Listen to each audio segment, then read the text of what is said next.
Fala pessoal, eu sou Mauro, economista do Porquê, e começa agora mais um episódio do Economista em Tudo.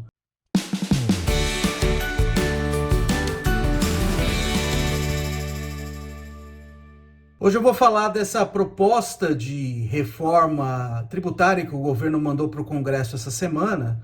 Semana conturbada, cheia de outras notícias que tem a ver com CPI, com instabilidade política, mas assim, esse assunto provavelmente ficou encoberto, mas é um assunto importante. O governo mandou uma proposta de reforma tributária para o Congresso essa semana e uma proposta que tem a ver com o imposto de renda. Então tem uma proposta principalmente de revisão da tabela do imposto de renda e aumento no imposto sobre lucros. Então você diminui o imposto sobre pessoas e aumenta o imposto sobre empresas, né, sobre donos de empresas no fim das contas, né, que é o lucro que advém dessas atividades. Eu vou falar em linhas gerais hoje sobre essas duas coisas, mas já pensando que isso aí deve mudar à medida que a discussão avança no Congresso, tá?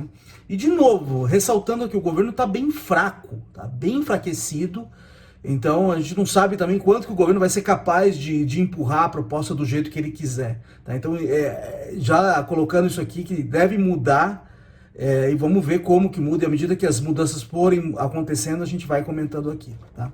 Então, primeiro eu quero falar o que acontece quando o governo não faz a revisão da tabela no imposto de renda, que normalmente não faz, tá? Não tem uma revisão desde 2015, essa é a primeira revisão que está sendo proposta, desde 2015, tá? E o que acontece quando o governo não faz isso é que as pessoas pagam mais imposto, mesmo sem o governo não fazer nada, mesmo que a renda real delas não aumente, o poder de compra delas não aumente, elas tendem a pagar mais imposto, tá?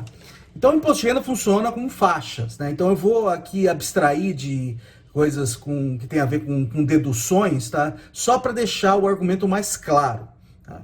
Mas o imposto de renda ele funciona com faixas, tá? A faixa mais baixa hoje, ela vai de 1.903,99 até 2.826,65 e a alíquota que incide ali é 7,5%. Abaixo desses 1.903 e quebrados, a pessoa é isenta, mas a partir daí ela começa a pagar imposto, tá?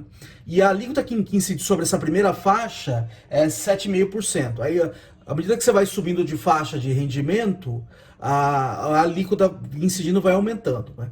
Mas em que a alíquota incide? Ela incide sobre a diferença da renda da pessoa e o piso da faixa, tá? Então, vamos só para simplificar o argumento, vamos pensar numa pessoa que está na primeira faixa, uma pessoa que ganharia hoje, sei lá, R$ 2.500. Se, por exemplo, tem inflação de 5% e a pessoa ganha um aumento de 5% ao mesmo tempo, esse aumento basicamente cobre o aumento de custo de vida. Então, essa pessoa, em termos reais, tá, em termos de poder de compra, ela está na mesma, tá? Só que como o rendimento dela subiu em termos nominais e se o governo não reajustar a tabela, a distância que essa pessoa está do piso aumenta.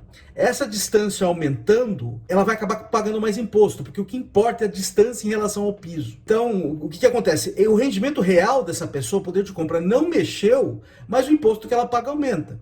Então isso aí é um aumento de imposto. Pessoas estão pagando mais imposto simplesmente por causa da inflação se o governo não revisar a tabela. Tem outras coisas que acontecem também. Algumas pessoas que estavam isentas antes, com esse aumento que vem da inflação, elas passam a não estar mais isentas, mesmo que elas não tenham ganho real de renda, tá? E além disso, outras pessoas vão subindo de faixa, mesmo elas não tendo aumento real de renda, simplesmente por um efeito da inflação, tá? Isso aí aumenta também, à medida que você sobe de faixa, a alíquota também sobe, tá? Então é mais uma coisa que está fazendo que as pessoas paguem mais imposto, mesmo se elas não têm um aumento real de renda, um aumento de poder de compra, tá? Então toda vez que o governo não revisa as faixas de acordo com a inflação, ele está conseguindo arrecadar mais imposto sim, tá? E de uma forma meio escondida, tá?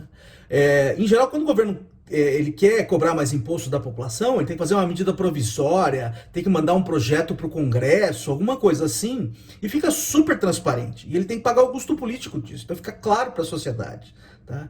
Aqui, se ele não fizer nada, se ele não for proativo, ele arrecada mais imposto. Então é um imposto meio fácil de arrecadar. Aliás, se ele for proativo e mexer na tabela, aí ele vai receber menos imposto, Tá? Então, por isso que muitas vezes o governo não reajusta a tabela do imposto de renda, e agora tem essa proposta de reajuste na tabela do imposto de renda.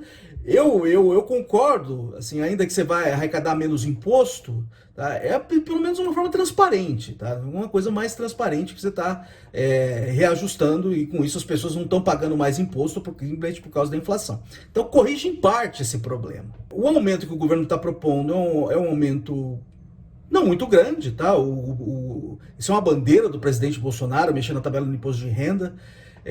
Então, assim, ele estava propondo durante a campanha que ia deixar as pessoas isentas até R$ 5.000, 5 salários mínimos, não lembro direito. Mas, assim, é um aumento pequeno perto do que estava se propondo, mas é um aumento importante. Então, acho que é uma correção legal e, assim, pelo menos, se você quiser cobrar mais imposto, você tem que deixar isso mais claro para a sociedade. Isso aqui é um aumento de imposto, se você não faz a revisão, é um aumento de imposto muito pouco transparente, meio opaco. Então, quem que se beneficia dessa mudança? O benefício é basicamente para a classe média, tá? Quem é pobre já está isento, tá? Quem ganha, por exemplo, perto de um salário mínimo, já está isento. Então, se você mudar ali, essa pessoa provavelmente não vai mudar de situação. Então, quem está ali nas faixas que pagam mais imposto de renda são as pessoas que vão ser mais afetadas. Então, é um efeito mais para a classe média mesmo. É muito rico, ganha muito, está acima da última faixa, e quanto mais longe você está desse piso ali da última faixa, menos importa. Tá? Então, para quem é muito rico, o impacto é muito pequeno. Então, o efeito vai estar ali mesmo na classe média. O governo, como eu estava dizendo para vocês, o governo, quando ele mexe na tabela, ele abre mão de imposto. Tá? Então, precisa compensar de alguma forma.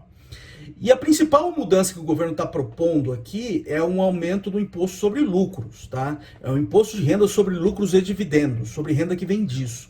No Brasil, não tem esse imposto.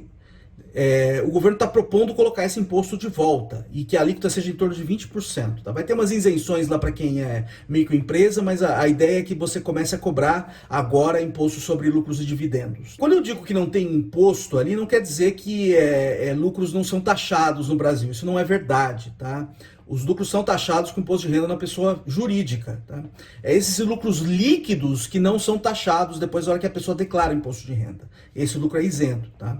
Então, o que o governo está propondo? Está propondo colocar agora um imposto de 20%, tá? E diminuir o imposto de renda sobre pessoa jurídica. Só que essa diminuição é pequena perto desse aumento. Lógico, né? Você tem que arrecadar mais para compensar aquele aumento aquela mudança que você fez na tabela do imposto de renda da pessoa física. Tá? Então, é muito provável que lucros vão ser mais taxados agora, empresas são mais taxadas, e quem é dono de empresa vai ser mais taxado agora, se essa mudança for para frente. Tá? Então, e essas são as pessoas mais ricas. Então, é o aumento a proposta é um aumento de imposto sobre as pessoas mais ricas. Tá? E uma diminuição de imposto sobre a classe média. É isso que a gente está falando aqui. Tá? O potencial custo disso é um desestímulo ao investimento. Eu prefiro não falar ainda sobre as magnitudes disso, porque a gente não sabe direito, a discussão vai andar daqui para frente. Tá? Então esse é o potencial custo disso, é um desestímulo ao investimento e um desestímulo ao investimento estrangeiro. Tá? Porque a tendência no mundo foi diminuir impostos sobre empresas. Tá? Se você colocar um imposto mais alto sobre empresas, você pode perder investimento estrangeiro também. Tá? Então esse é um potencial custo que viria dessa mudança. Tá?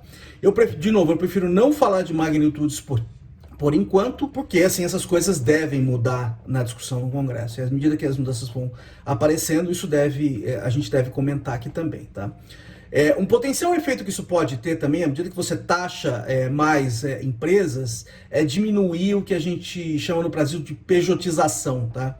Você tem muitos trabalhadores que, ao invés de eles receberem na pessoa física, eles abrem uma empresa e recebem na pessoa jurídica, prestam serviços a uma determinada empresa, sei lá, e aí eles pagam menos imposto. Então, à medida que você aumenta o imposto sobre lucro, você também desestimula essa prática e o governo consegue arrecadar mais também. Tá? Mas, de novo, eu prefiro...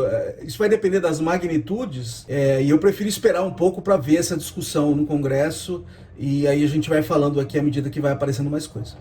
É isso aí, pessoal. Muito obrigado por ter assistido o vídeo. A gente volta a conversar mais na semana que vem.